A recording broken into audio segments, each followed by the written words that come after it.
Hello students, अभी जैसे आपने देखा मैंने आपको उपसर्ग पढ़ाया और मैं अपने इस चैनल में आपका स्वागत करती हूँ।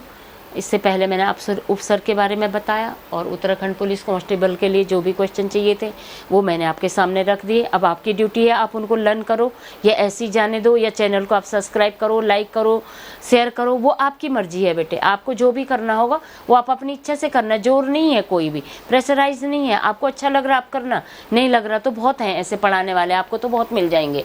अब मेरे पास है प्रत्यय। प्रत्यय क्या है? देखो उपसर्ग के साथ साथ प्रत्यय मैंने बताया था। प्रत्यय भी क्या है? मूल शब्द प्रत्यय और नया शब्द से बनता है। इसमें भी वही चीज है, सेम बिल्कुल वही है। वहां पर उपसर्ग, मूल शब्द और प्रत्यय, यहाँ पर क्या आ जाएगा? मूल शब्द प्लस प्रत्यय और प्लस नया शब्द। अब इसके भी तीन भेद होते हैं। इसको बोलते हैं इंग्लिश में सफिक्स। क्या कहते हैं? सफिक्स। ये पीछे लगता है और वो आगे लगता है, बस यही अंतर है इनमें। अब देखो इसमें भी संस्कृत के प्रत्यय होते हैं, हिंदी के प्रत्यय होते हैं और उर्दू और विदेशज के प्रत्यय होते हैं। ठीक है, तो अब देखो इसमें संस्कृत के प्रत्यय में क्या होता है?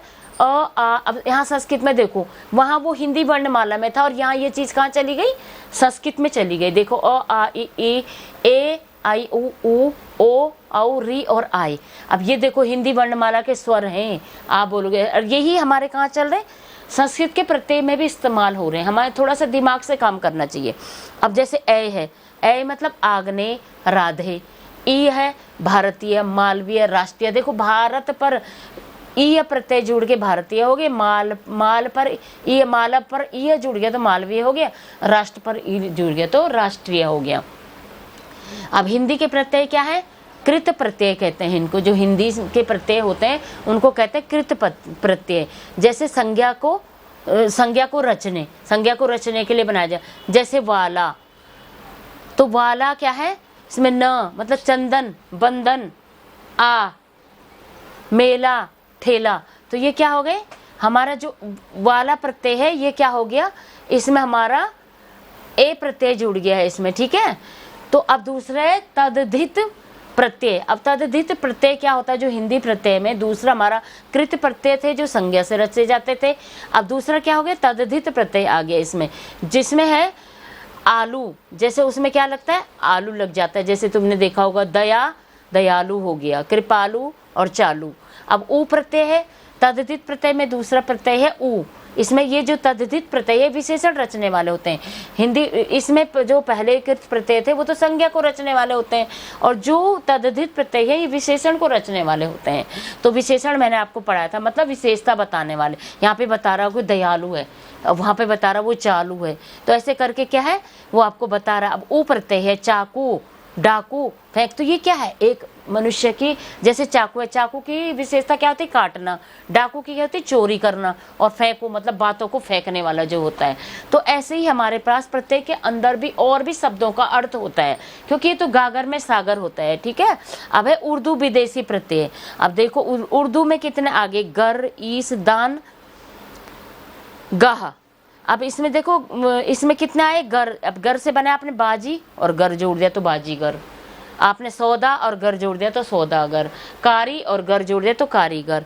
इसमें क्या है? अब ये उर्दू का है। देखो इसमें इस, अजमाइश, पैमाइश और फरमाइश, ये आपके उर्दू के शब्द है। ये उर्दू का जो प्रत्यय है ये उर्दू का है यहाँ पे इस। अब बाकी क्या है? देखो दान, कन्यादान, रक्तदान, फूलदान, ये तो जनरल सी बातें हैं। आपको ये शब्द याद रखने, इनसे शब्द बनाना तो आपकी वोकेबलरी पे डिपेंड करता है कि आपको कितनी इंग्लिश और हिंदी की वोकेबलरी बिल्ड है आपकी। अब गाह है, जैसे ईदगाह हो गया, ये क्या है? ये गाह भी एक उसका ही उर्दू का शब्द है। जैसे ईदगाह, चारागाह, तो ये दो क्या है? उर्दू के हैं। अब है गिर, राजगीर, राहगीर और जहांगीर, ये भी हमारा जो उर्दू का शब्द है, उर्दू के शब्द हैं। इनमें जो नाम होते हैं ना, उर्दू नाम के साथ जोड़े जाते हैं। जो भी प्रत्यय वो उर्दू से लिए गए हैं, और जो सिंपल होते हैं वो क्या होते हैं? विदेशज और देशज होते हैं। ठीक है, तो मैंने आपको बता देखो इसके साथ भी उपसर्ग, मूल शब्द और उत्पत्ति है, या मूल शब्द प्रत्यय और नया शब्द है। यहाँ पर देख लिया भेद, तीन भेद हैं, इसके भी तीन भेद हैं। संस्कृत, हिंदी और उर्दू। संस्कृत, हिंदी और उर्दू।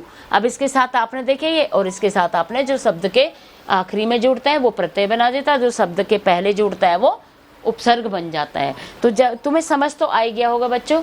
इसको प्रीफिक्स कहते हैं, उपसर्ग को प्रीफिक्स कहते हैं और प्रत्यय को सफिक्स कहते हैं। अब मूल शब्द प्रत्यय पर नया शब्द, भेद क्या है? संस्कृत, हिंदी और उर्दू। संस्कृत में क्या आ गया? आओ, ये पूरी वर्णमाला देखो, हमारे जो स्वर है वो आ गया और एक आपके साथ आय जुड़ गया। अब ए क्या है? ए आग्नेय और राधे। ये भारतीय, मालवीय और राष्ट्रीय।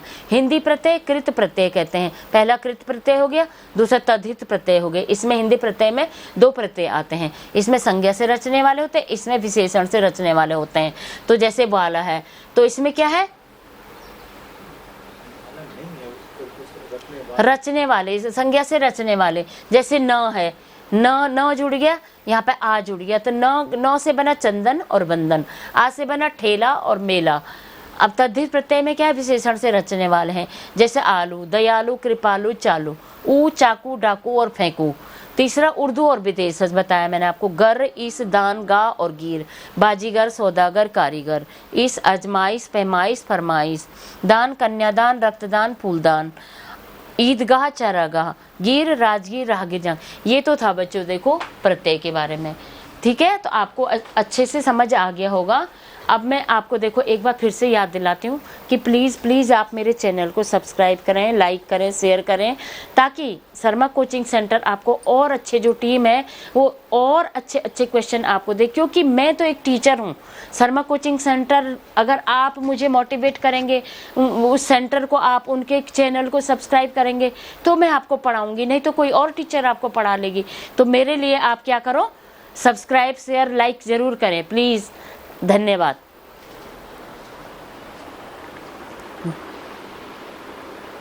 तुमने बोला ना मैं और टीचर ले आऊंगा। और तो कलम में था उसको, तो एकदम हम उसको फ्रंट में खड़े रहे। अब वो देख खाली वो आ गया। अभी तो बोल दिया था मैंने, बोल तो दिया था।